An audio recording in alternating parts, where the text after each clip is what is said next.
Day three complete of the CDAO conference, the Chief Data Analytics Officer conference here in Melbourne. Just finished, feeling a bit fatigued after 3 days, but buoyed by understanding where everyone's up to in their journeys. Highlights today: Kerry Carrera from GE, over from the US, took us through, I guess, his journey.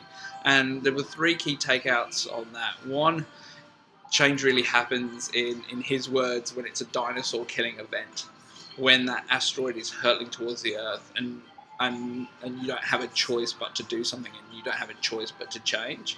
And I guess that was his story when he kind of went into different areas and had to make that change happen, or that area of the business would die.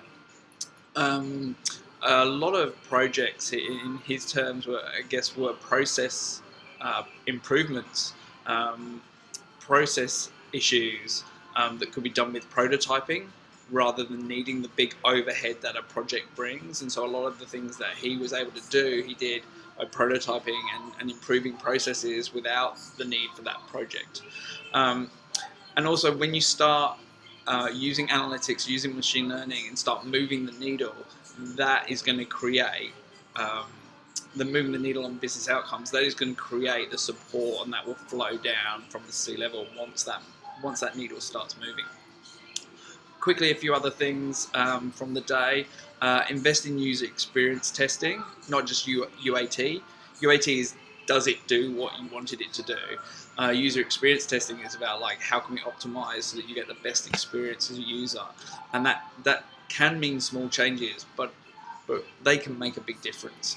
The CDAO's role is one of business transformation, and that can't be downplayed. And we can't say, okay, well, it's to do this and to do it. It's to transform businesses. It's to make businesses digital businesses. I guess one way we struggle with sort of the models of where analytics should sit. One approach was given today around, you need to take data people and put them and make them business people.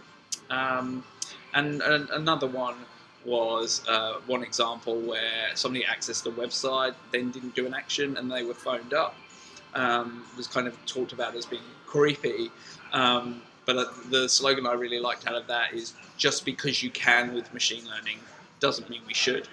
And so think really carefully about that space. It's like, the power is not using it sometimes. Last mention, Carsales was a great talk about the development of, tools. And the one that was featured was something called Tessa.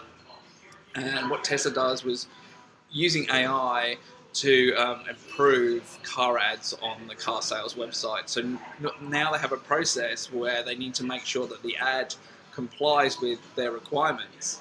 And that's a 3-hour process when a human has to go and do that because of backlog and those sorts of things. Now they've managed to use AI for about 50%, and they're obviously on a journey towards 80%. That was really good. And I guess with that talk and on the previous day, I really need to think about the tools that I'm building and start giving them some good names. So that's something for me to work on the plane home. So I hope you enjoyed my summary of the 3 days. I'm going to put a little one-pager together of the key things I took out of the conference. I'm flying back to Adelaide tonight. I have an AI event tomorrow in Adelaide, so I'll probably do a summary of that as well. So stay tuned for that.